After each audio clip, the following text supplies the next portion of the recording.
கடமை இருக்கு கேளையா கோழி விளக்காயே நீ கிடந்த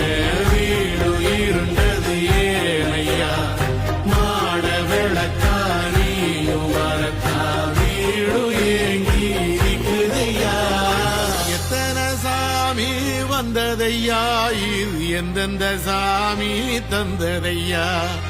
எத்தனை பாட்ட